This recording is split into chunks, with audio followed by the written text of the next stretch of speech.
flyers about him getting put on the Terror No-Fly list and having to cancel his tour. So it's really important that when the U.S. government makes a move and tries to do something repressive, that we do our best to make sure that they lose. And so even though he can't be here, it's good to spread the word about that happening, pass it around among friends, things like that, however it works in a particular town.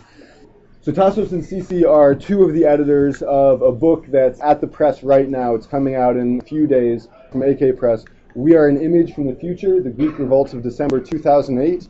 And because it's impossible to tell any kind of singular history of the insurrections in Greece, that book is based on interviews, especially with a wide variety of people from across the political spectrum and with a varying degree of different types of involvement in the insurrection there. Brian already said half the introduction that I usually do about the importance of not thinking that this is something to be taken out of its context. It's important to look at where this insurrection came from and then also where it's going, what's happening now, because it hasn't ended, even though it's often out of the news. But then the flip side of that is we don't want to present any idea of culture or history as though these are essential processes or uncontested processes. Culture is something that just exists within a set of boundaries and it is unchanging, because the state and the owners of society are constantly trying to re-engineer society, constantly trying to change culture in order to create a society that is less supportive of rebellion and more supportive of consumption.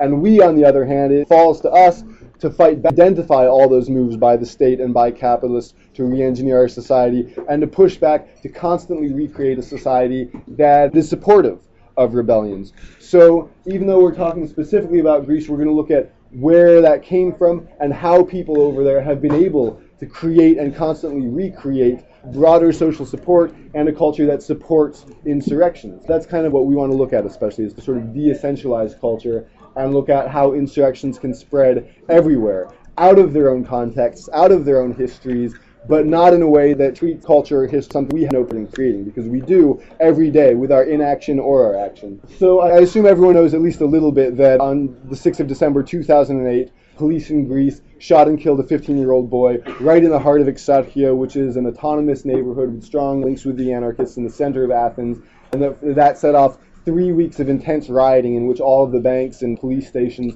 in the country were attacked, smashed, and or burned. And that those social struggles continue to have a great deal of power and continue to do amazing things over there. Beyond that, to know really what's going to be most useful for y'all, I'd like to start off by asking questions and just shout it out, whether it's what you already know about the insurrection there or what questions you're left with, in terms of where this came from, how it was able to be as effective as it was, what are the drawbacks, just any questions that you all have about the Greek insurrection, just shout it out, and then at a certain point, Tasos and Sissy I will step in and start to respond to those questions. I was wondering about the autonomous zone, right? This kid was killed in the autonomous zone. How was that set up, structured, and could you just talk about that? Or how? Exarchia. About Exarchia.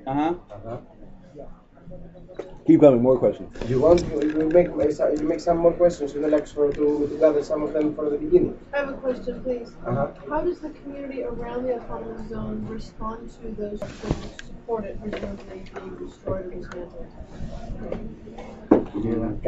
There's people that live near there that are relying on the bank or the police or whatever. Do they feel like the people were correct in destroying those things in protest, or were they angry at that response? Keep them coming. What role does the guerrilla groups play in this? The guerrilla group. What role do the guerrilla groups play? How is the fascist element kept out of those communities?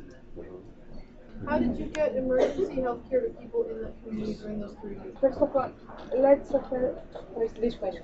Exarchia means It's outside of authority. It's the official name of the neighborhood. It's like we say anarchy, that is like without authority. Exarchia means outside of authority.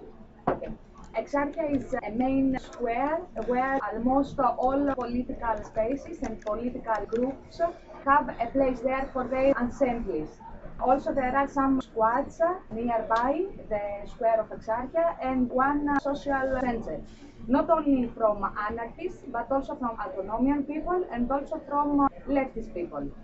Also, there are all the underground clubs and underground pubs, because Exarchia is that gather all the underground cultures. I mean, it really started in the end of 70s, because during the dictatorship, that was 1974, in a way, a little bit before the dictatorship, during the early 60s and after the dictatorship, it was another area, Plaka, nearby Acropolis, down from Acropolis.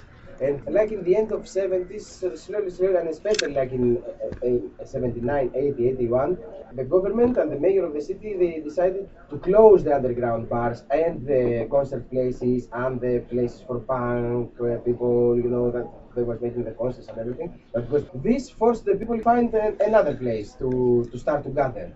So, like in the end of 70s, they started to gather in Exarchia Square. Exarchia Square is 5 minutes away from Omonia, the square of Athens.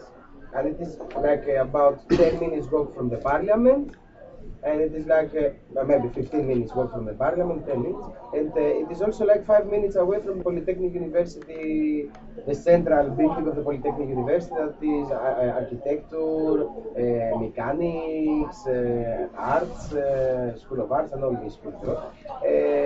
That traditionally, like from the 60s and maybe from before also, it was the center of like organizing of political resistance. I mean, in a way, even during the Nazi period, like the Nazi conquering of Athens, Polytechnic University was a center of organizing of political resistance and of guerrilla groups and resistance groups. So, I mean, you have to understand that, I mean, this that we say autonomous zone in a way, it is like a part of our imaginary, okay? It is not like we say that it is an autonomous zone. The government says that this is an avatar. We have this word from the ancient years, from the ancient temples, that it was a specific place that if he was someone, a killer or a thief or somebody, he could go there and grab this specific colon, and the people could not catch him to kill. It is like a place that the authority cannot touch. Okay. So the government feels that because of all this political power and because of all these riots and because of all this defense, the groups that they defend the area from the police existence, but not only from the police, because we protect the area also from mafia, okay, also from drugs, as much as possible, even though classically in the center of the square, junkies, they gather, but most of them, they are like more like anarcho-junkies, like anarcho-punk junkies, you know? But even that they are junkies, they try to protect the area from the big drug smugglers and from the big business, and also like many heroin addicts to gather, you know?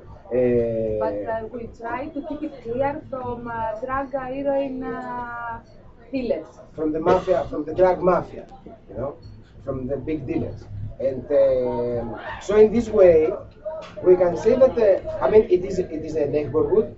Many local people, they stay, like inhabitants of the area. That's okay. It is not like an area that crazy people are staying there, you know. It's like a normal inhabitant area. But because it is in the center of the city and because it's nearby to the central square, there are also many clubs and bars and tavernas and restaurants, and there are also many typographers there, you know, like offset typography companies that traditionally they publish books, and a lot of publication companies, many like literature magazines they publish there. I mean, in a way, the dream of the government, it is to turn this into a cultural center of Athens, you know. Like to be like cultural center, because they say, oh, it has a big tradition, a history of culture, and so many publications. All the publications there are like political publications, most of them, okay? But there are also like some publications like literature and this kind of things, you know, publication companies. So it is many, all these elements, they come together there. The influence of the anarchists in this area from the beginning of the 80s, it is that they don't allow the police to take control of the area. This means that whenever the police try to have some presence inside the square, or to check the people, or to have powerful presence, the people attack to the police. Like, they gather in the night, late at night, they drink some beers, they take the bottles from the beers, put benzene inside, and they go and they throw them to the riot police.